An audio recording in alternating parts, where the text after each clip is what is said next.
When Ryan suggested a weekend glamping trip in the desert with a few of his old college friends, I didn't hesitate. We'd been so busy lately, me with freelance clients and deadlines, him with whatever strategic initiatives his company was suddenly assigning him, that the idea of an unplugged weekend under the stars sounded like a welcome reset. At least, that's how he sold it. "It'll be low-key," he said, while tossing gear into the back of his Jeep. "Romantic. You and me, and maybe a few beers with the guys around a fire." I nodded, even though something about his energy felt off. His eyes darted too quickly. He was too helpful loading the car, too eager to make it all feel spontaneous. I let it slide. We'd had small arguments lately, but nothing worth lighting a match over. His friends, Bryce, Jonah, and their girlfriends, met us at the campsite an hour before sunset.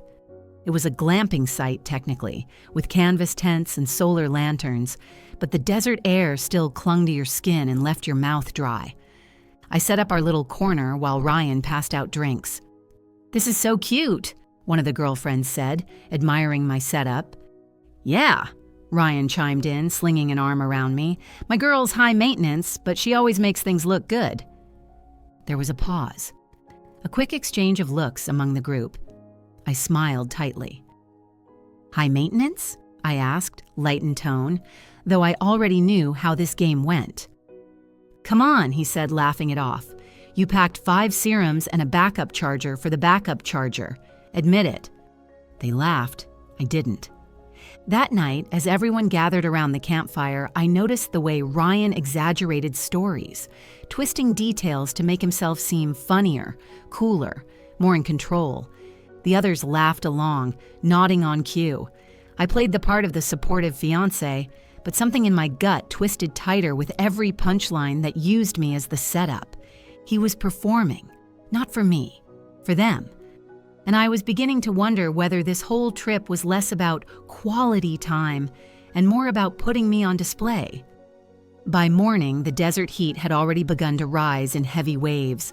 Ryan handed me a thermos of lukewarm coffee and said we were hiking out to a nearby ridge that overlooked a canyon trail.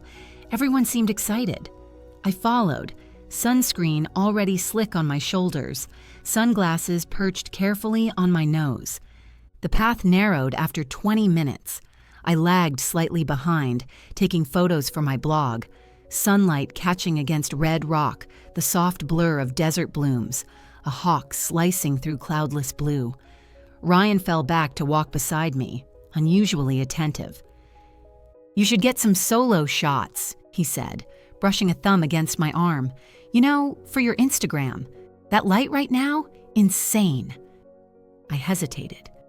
The others were already several paces ahead, rounding a bend in the trail. I don't want to hold them up. "They won't mind," he said. "I'll stay here. Take your time. Here, let me hold your phone bag so you don't drop anything." It was a small thing, familiar. I handed over my phone, my little day bag. I stepped away toward a rock ledge where the light hit just right. I posed, adjusted, took 3 shots, maybe 4. Then I turned around. The trail behind me was empty. No Ryan, no friends, no footsteps, just wind and dust and the rising hum of insects. "Ryan," I called, assuming he was just around the bend. Nothing. I jogged back down the path, took a left where they'd gone right. Each step kicked up dust. My throat tightened, not from the air, but from something deeper. No phone, no bag, no map. The thermos was long gone. I called again, louder this time, a note of panic creeping in. "Ryan." Only the echo answered. I stood alone on a sun-bleached trail in the middle of a desert I didn't know, with no signal, no gear, and no idea how far I was from camp. A breeze picked up, dry and sharp, slicing across my skin like a warning.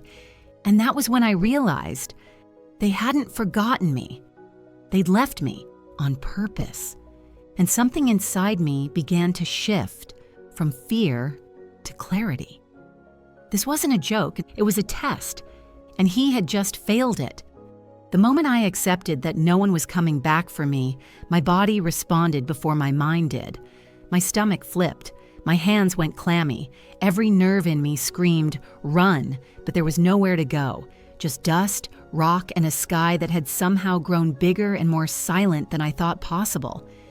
I stood there for a long time, scanning the empty trail, waiting for someone to leap out and yell, "Gotcha!" No one did. It wasn't a prank, it was abandonment, dressed up as a joke. I started walking, trying to retrace my steps, but the trail was dry and crumbling and already half forgotten. The sun was high and merciless, baking the back of my neck through my thin t-shirt. I hadn't brought water. Ryan had offered to carry everything. My shoes weren't made for this kind of terrain. The ground scorched through the soles like pavement in August. I counted the minutes by the slow burn on my skin. 30 minutes, then an hour, then 2. I stopped checking. By late afternoon, my lips were dry and cracked. My vision blurred at the edges every time I turned my head too fast. Still, I kept moving. I didn't cry, I didn't scream, I just walked. Eventually, I saw a flicker of color up ahead, metal glinting in the sun, a narrow service road half buried in dirt and lined with desert brush. I followed it, every step heavier than the last. The sound of tires on gravel felt unreal, like a hallucination. But the car was real, a dusty blue Subaru with Colorado plates, a couple inside, maybe early 40s. The woman rolled down her window, eyes widening as she took in the sunburn across my cheeks, the dust on my clothes, the dazed look I could feel on my face. "Are you okay?" she asked. I opened my mouth, but my voice cracked before I could speak. They gave me water first, then shade, then a phone. I sat in the back seat, breathing in the artificial cool of the AC and stared at the screen. I could have called Ryan, and I didn't. Instead, I texted the emergency number saved in my notes and asked them to send a ride back to the camp. If Ryan wanted a reaction, he was going to get one, just not the kind he expected. The sun was starting to dip when the off-road SUV dropped me at the edge of the campsite. I thanked the driver, stepped out slowly, and stood for a beat, taking in the scene like I was walking into a movie I hadn't agreed to star in. The fire was already lit. Laughter echoed off the rocks. Someone had music playing from a Bluetooth speaker, and there was Ryan, beer in hand, feet kicked up, mid-story.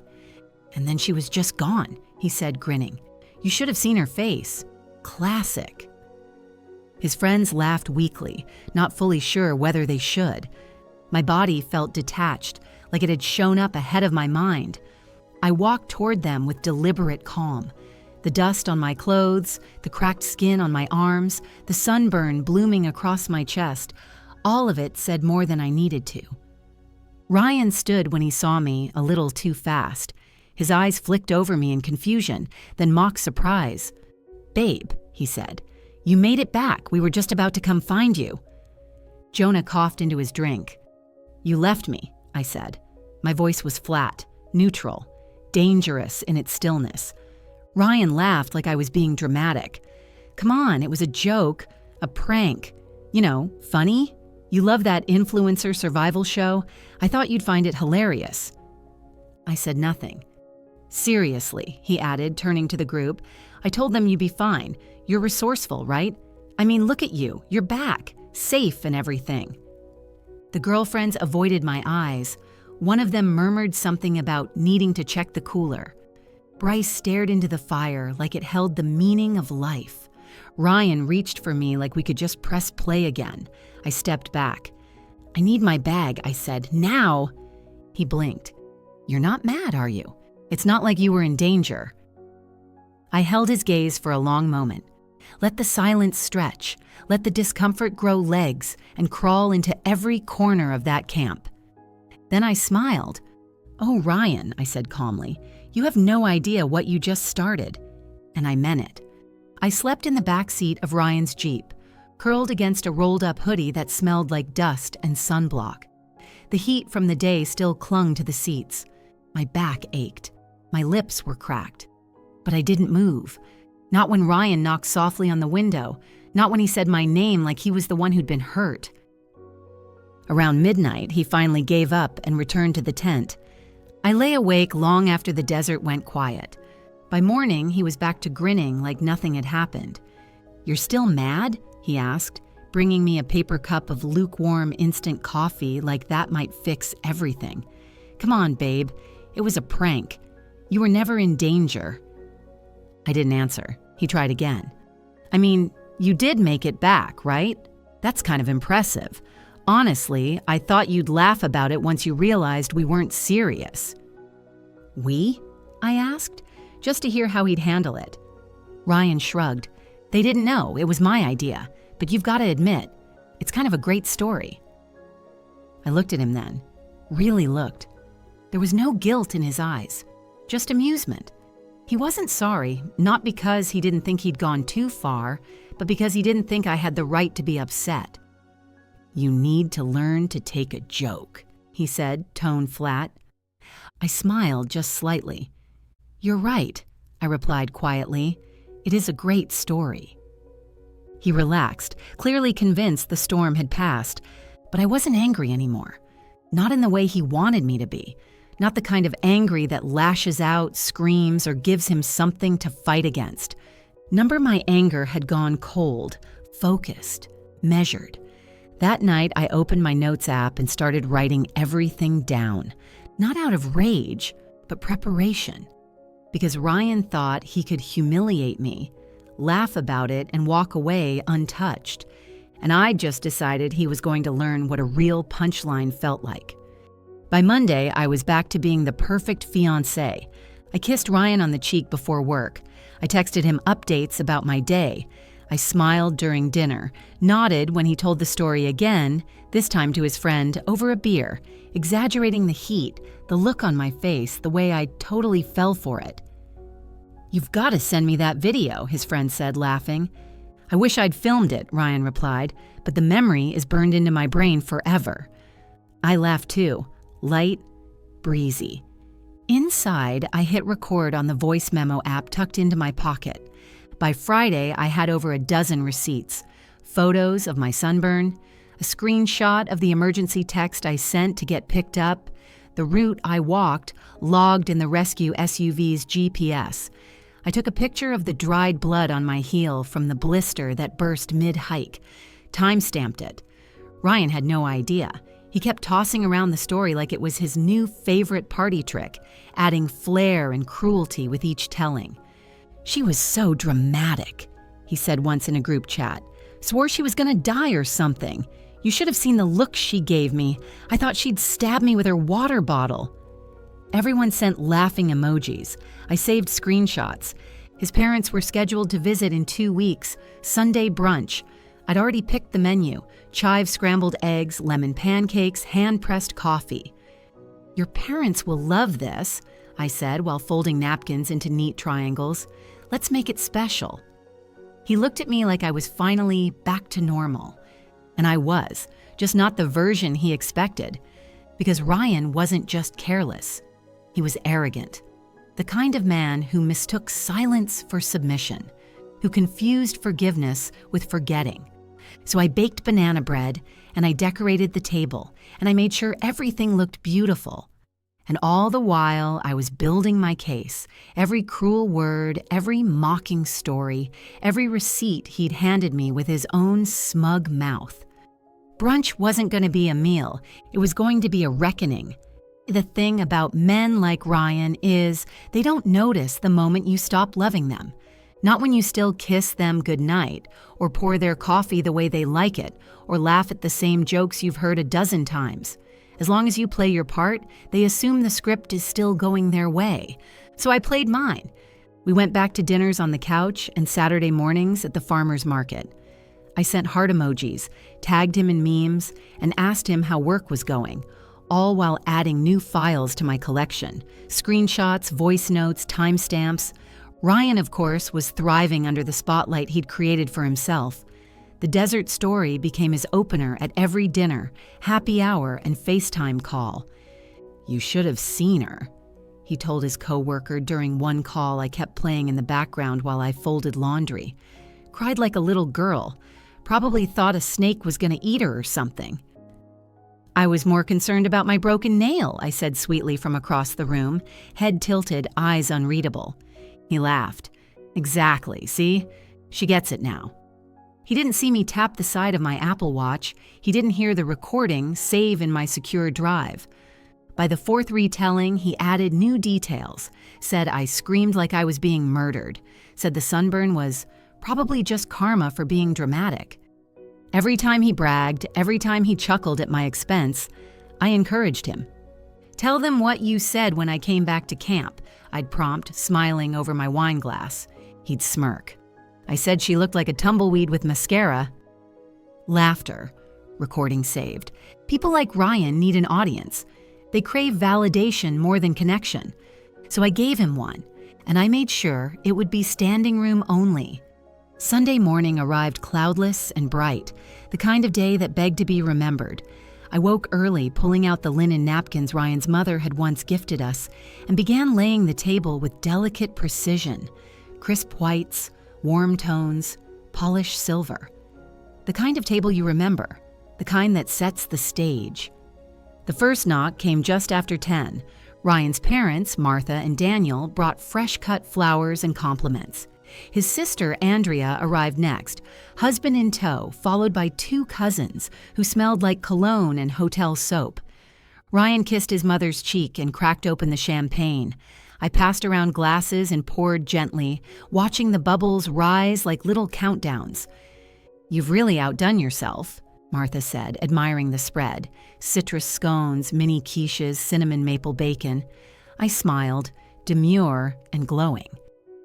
I just wanted everything to be perfect, I said. This felt like the right time to celebrate. Ryan raised a glass. To Lena, master of brunch.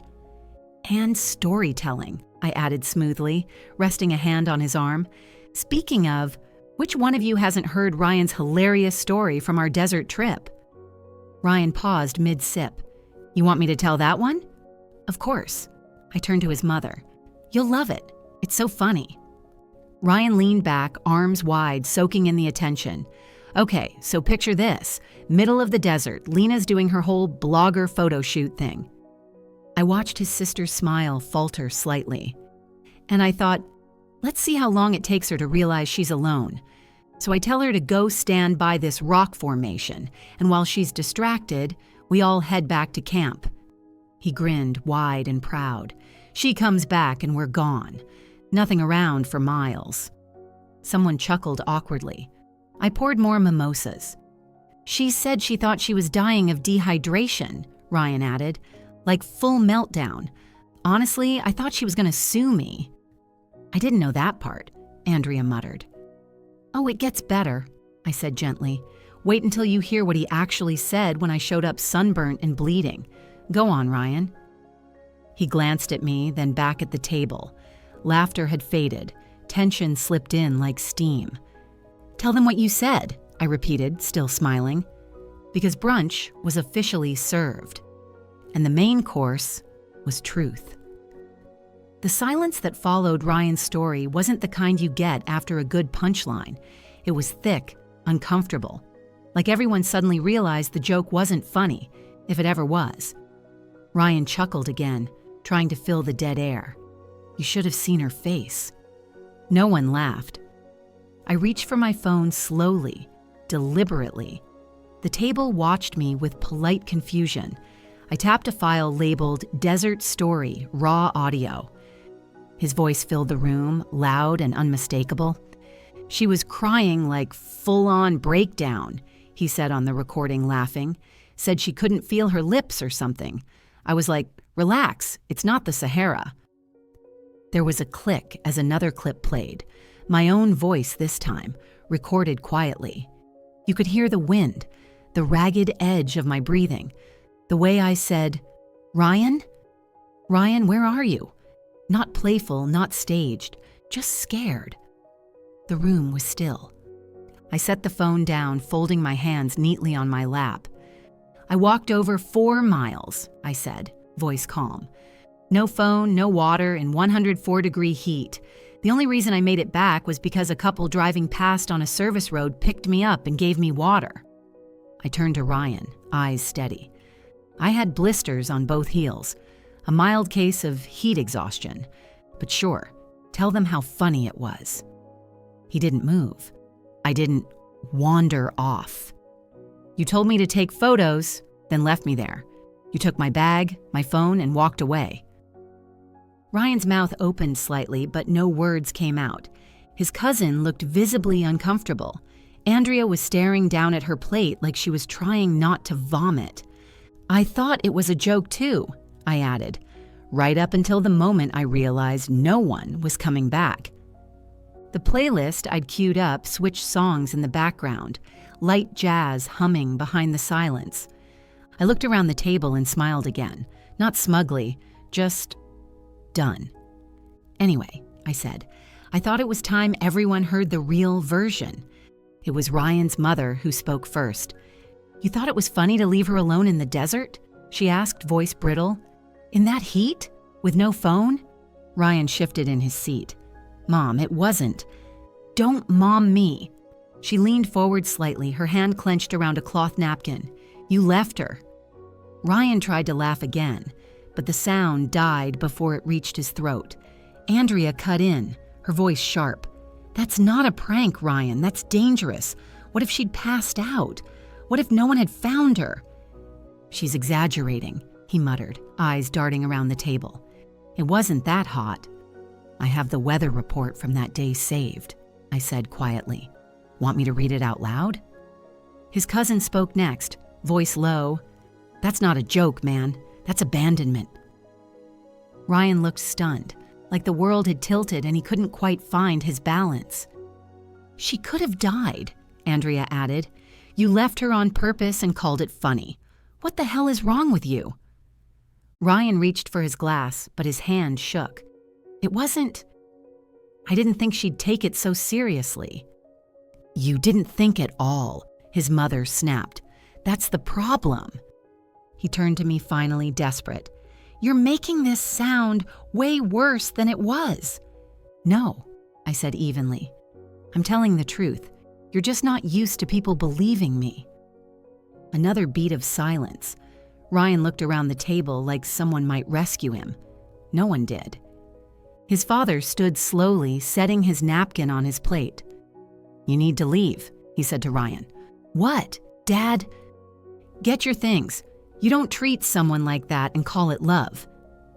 Ryan looked like he might argue, but the weight of every silent stare at the table kept him pinned in place.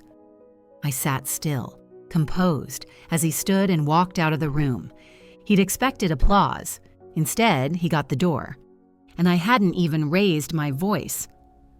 The room was still vibrating with the echo of Ryan's exit when I reached beneath the table and pulled out a slim manila folder. I had placed it there earlier just in case. I opened it slowly and laid the contents across the table like cards in a final hand. I know that was hard to hear, I said, looking at each of them. But what he told you today wasn't the whole story. It wasn't even his worst version. Inside the folder was a printed timeline, messages, audio transcripts, screenshots of group chats, and the photos of my sunburned skin and blistered feet. Each page was dated, labeled, and annotated. This is a record of everything, I continued, from the moment we arrived at the campsite to the hours I spent trying to find help. No one moved.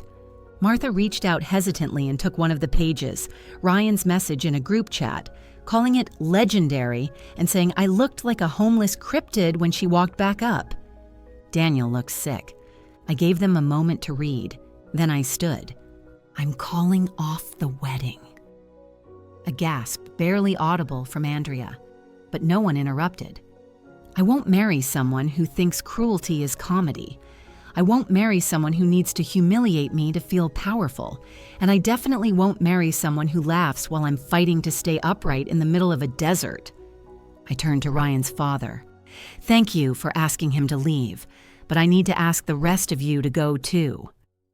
They blinked, startled. This brunch was supposed to be about celebrating our future, I said. Now it's about drawing a line. This isn't the man I want to marry, I added, voice steady, and this isn't the story I want my life to be. No one argued. One by one, they stood, collecting their jackets, murmuring soft apologies I didn't need to hear. Martha touched my shoulder on the way out, but I didn't look up. I stayed there after the door closed, surrounded by cold coffee and uneaten scones. Then I exhaled, not broken, free.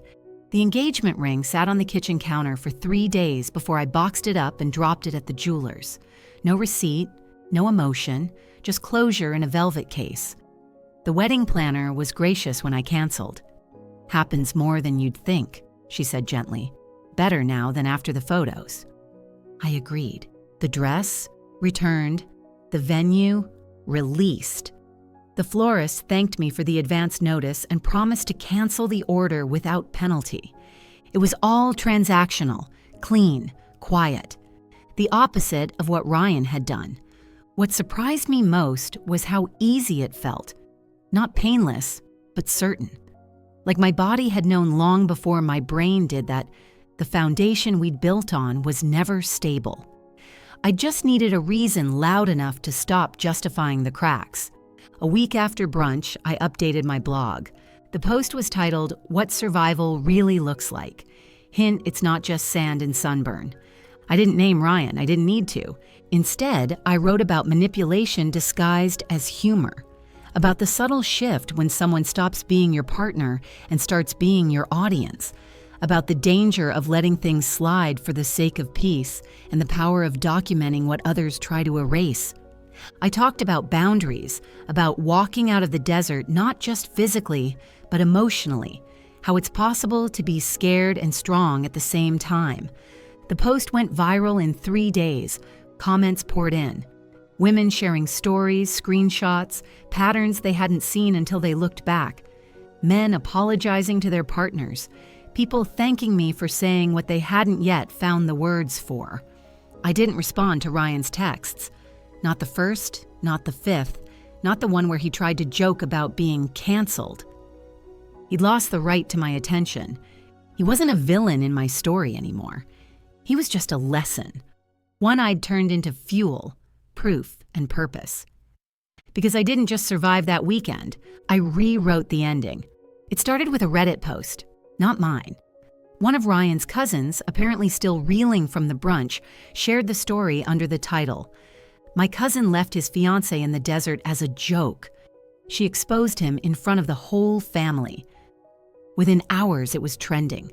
The comments came fast and unforgiving. "That's not a prank, that's abuse. She's a legend for staying so calm." Where can I read her blog? By the end of the day, someone had linked my post, then my entire blog, then my Instagram.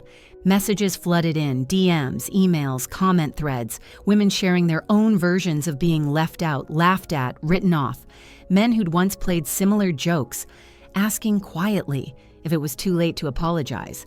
I read every message. I didn't reply to most, but I kept them.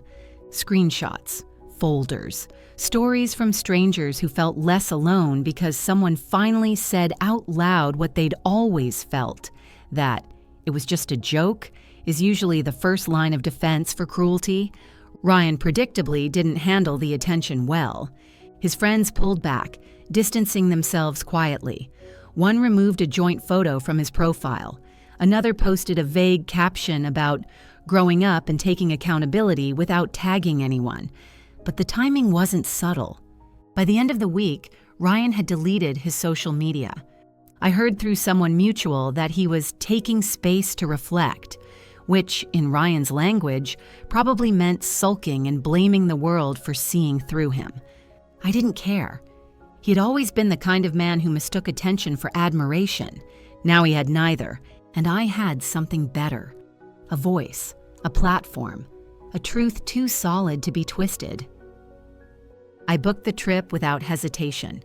3 days, solo, same desert, different map.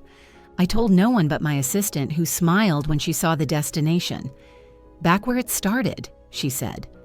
"No," I corrected gently. "Back where I started." I chose a new trail, brought my own water, my own gear, my own fully charged satellite phone. I hiked alone, not to prove anything, but to reclaim something. The silence was the same, but it didn't scare me this time. It steadied me. I set up camp just before sunset, pitched my tent with calm confidence. Then I sat beneath a sky so wide it made every problem I used to carry seem ridiculous in comparison. There was a moment, brief and sharp, when I remembered how I'd felt the last time I was here, small, lost, betrayed. That girl had worn a smile to survive.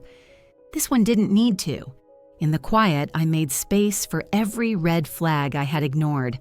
The little jabs disguised as jokes, the dismissive tone when I offered ideas, the way he always made me feel like I was reacting too strongly, being too sensitive, too much. I dimmed myself for him, made myself easier to manage, smaller to fit his comfort. Never again. The desert didn't care who I had been. It welcomed who I had become. I didn't cry. I didn't rage.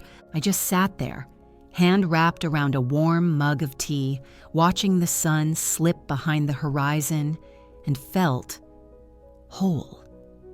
Not because I'd left him, but because I'd finally returned to myself. The retreat center was nestled in the hills outside Sedona, surrounded by tall red rock cliffs and the kind of stillness you can feel in your chest. The air smelled like sage and sun-warmed earth.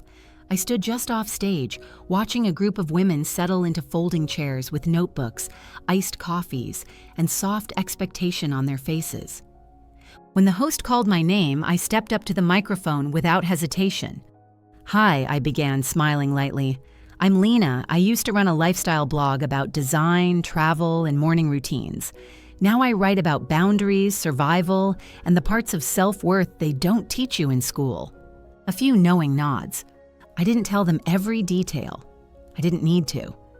Most of them already knew the outline.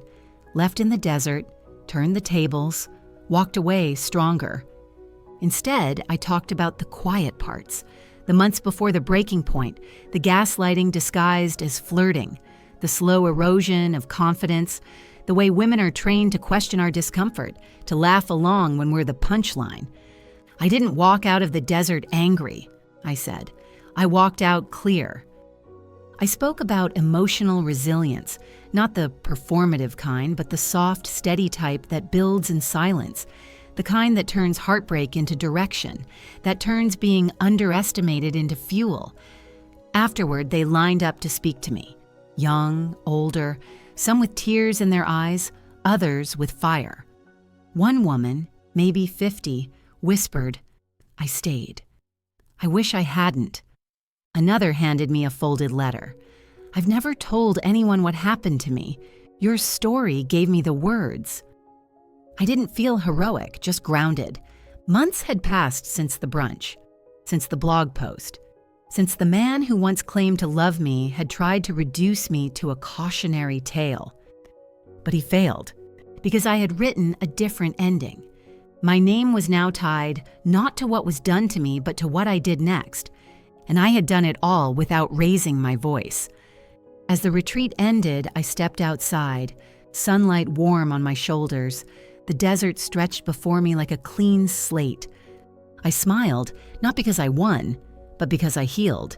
He left me in the desert thinking I'd fall apart. But that's where I found my strength.